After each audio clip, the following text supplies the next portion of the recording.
Five Nights at Freddy's. We all know it and love it, because if you didn't, well, you wouldn't be watching this, would you? Five Nights at Freddy's originally came out all the way back in 2014, and it single-handedly changed the horror scene as a whole. See, Scott understood that horror isn't just a scary-looking monster and a jump scare. I mean, like, he actively uses animatronics that are designed for a kid's restaurant.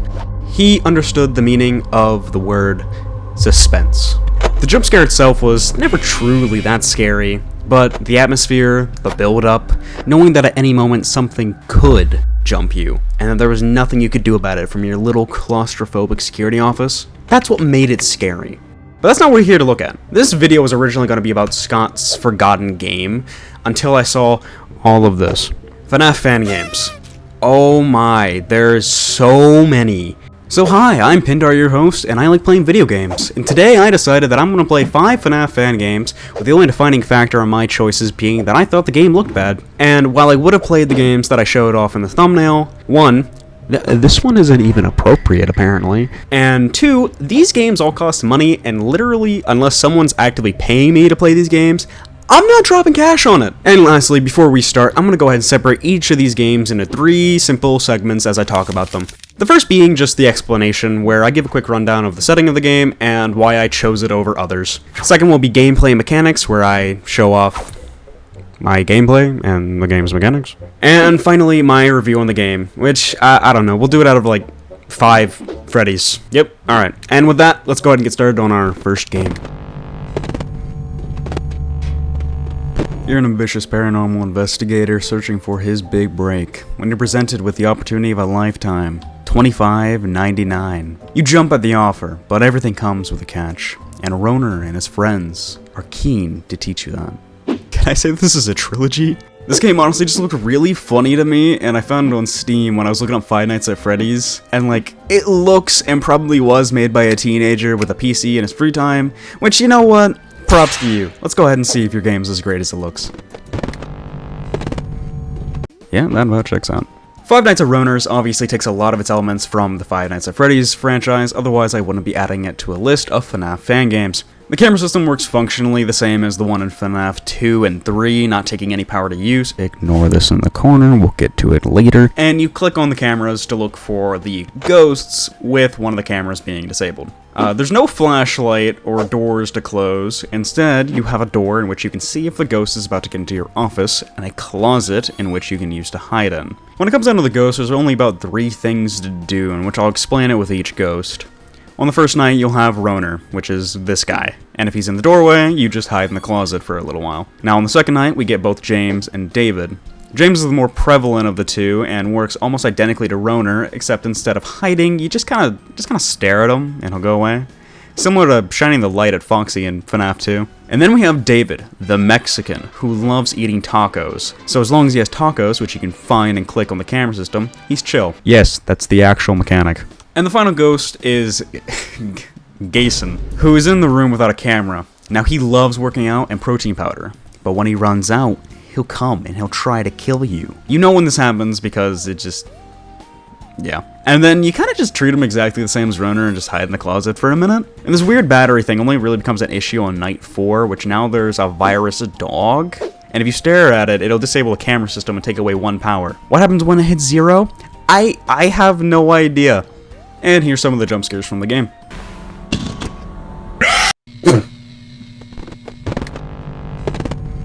Okay, now this game was clearly a joke, but honestly, it was a lot better than I expected it to be. The sound design was actually pretty well done, and the game itself felt decently clean and polished. But I don't really know why the main dude, Roner, just kind of like kept changing how he looked. And the fact that the button that puts you back onto the menu isn't the escape key, but it's F2? That was kind of annoying. Overall though, even though this was clearly a joke of a game, I'm still going to give it a 3.5 out of 5 Freddy's, because honestly, it was way better than I thought it was. And with that, we have our second fan game. You work at a restaurant in the York. a large city in an undisclosed location. You work at Smogs Putinary. You decide to take the night shift, and your job is to maintain the Putinary. Your coworker, however, speaks of some strange monster and how to keep yourself safe from it. This is the top review, and in fact, I think literally half the reviews say it's the worst game they've ever played. That and the fact that there's only one night in this early access, and the early access hasn't even been updated in 21 months. Perfect, let's play it.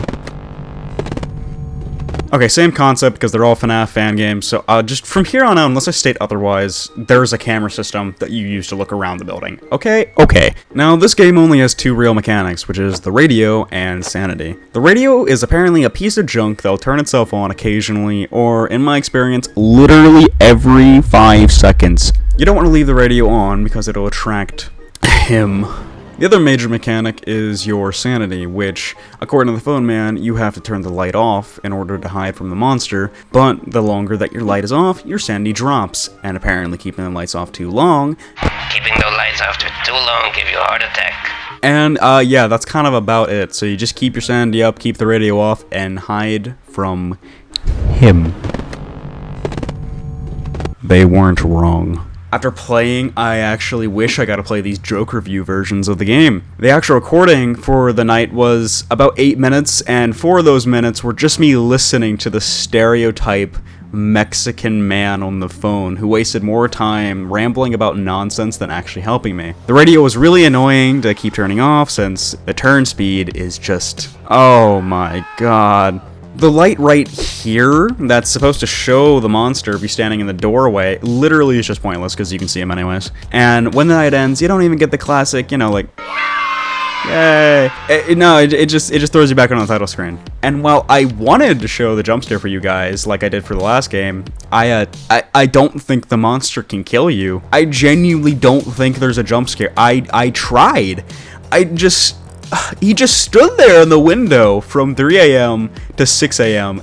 despite all of my efforts. So yeah, while this was definitely just another meme game, the lack of effort to even make it somewhat silly or enjoyable or playable was just really apparent. At least the last one put some effort into making itself an actual game. I genuinely don't think I've ever found a worse just game in general, actually. 0 out of 5 Freddy's. Just get me to the next game. Your friend James invited you to his house, but things aren't quite what they seem. Something just feels off, wrong. And James wants to play a game. Okay, anyways. This game just looked really, really goofy, and, like, come on. This segment is more or less just about mechanics and less about gameplay, but for this one in particular, I'm going to show you some live gameplay just to start.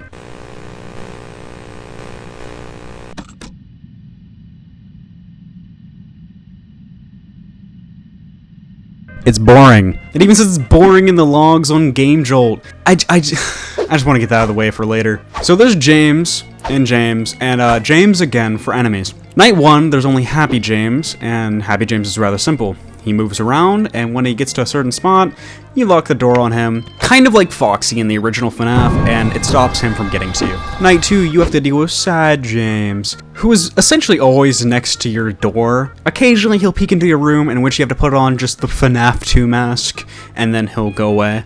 And finally, on night 3, we have Fat James, which is literally just Puppet. And it's also playing Terraria music. So, I think in my camera... Also, Freddy's nose still makes the funny little noise, so that's an important detail.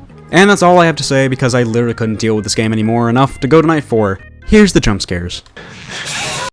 What?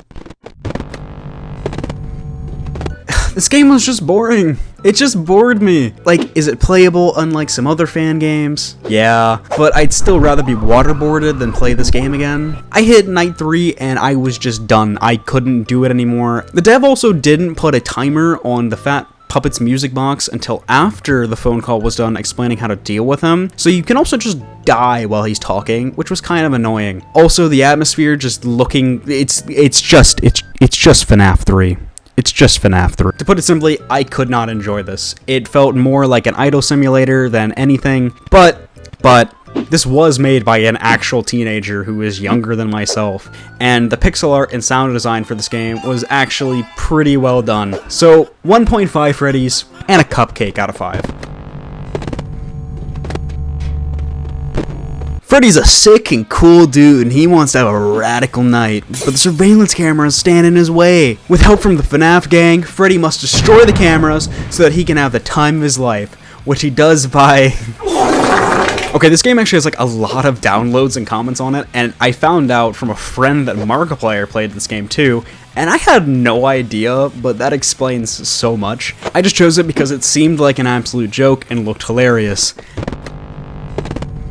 Remember how I said I wasn't going to mention cameras again unless something had changed? Well, something has changed, because this isn't even a horror game, this is just an RPG. So a lot of the mechanics are similar to that of an RPG. Turn-based combat, basic attacks, SP, TP, leveling up, party composition. You know, the works. The actual gameplay kind of runs like a Pokemon game, but you're consistently in a cave and you're getting jumped left and right by bats. This game has got plenty of humor, and it got plenty of laughs out of me. Now, this game is incredibly unfair, and it does not try to hide this. It even straight up says it on the GameJolt page.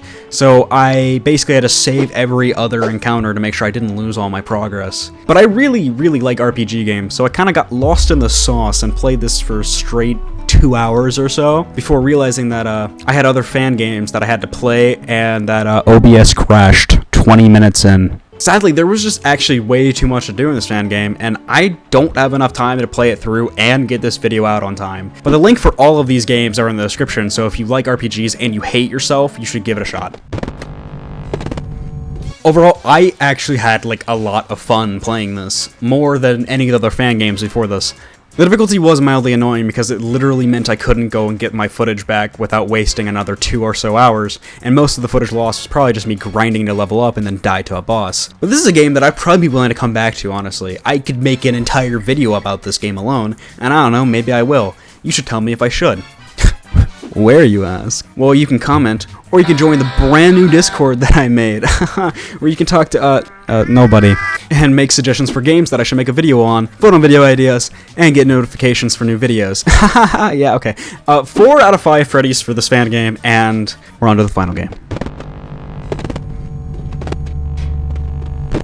Now, when I was trying to find some fan games for this, I asked my friend for some help since I knew he played a lot of fan games in the past. Hey, so I'm trying to make a video about like bad Five Nights at Freddy's fan games. Can you like give me like a suggestion? I don't know. Five Nights at Mario Judah's is pretty bad. How about are we talking like the... Shut the fuck up, you piece of shit! You fuck ass rodent! They call me the exterminator, cause I'm gonna fuck you up. I'm gonna beat your ass. So I went and downloaded the game, and this is all it had to say.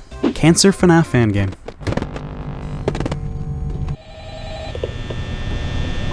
Friday, 7:27 p.m. What kind of fucking McDonald's has a message? When my friend suggested this game, I just kind of blindly downloaded it. It could have been malware for all I knew, but you know, I trusted him. I didn't even read this. There's no nights, or time, or doors right now either. The doors aren't finished either. There's no jump scare, or way to exit the game without pressing Alt F4, and honestly, perfect FNaF game. Can't get better than that. So that was me diving into the horrible rabbit hole of FNaF fan games. If you like hearing me ramble about games, then this is the place for you. I try to upload every Friday with a new video talking about some sort of game that you may or may not have ever heard of. And with that, thanks for watching.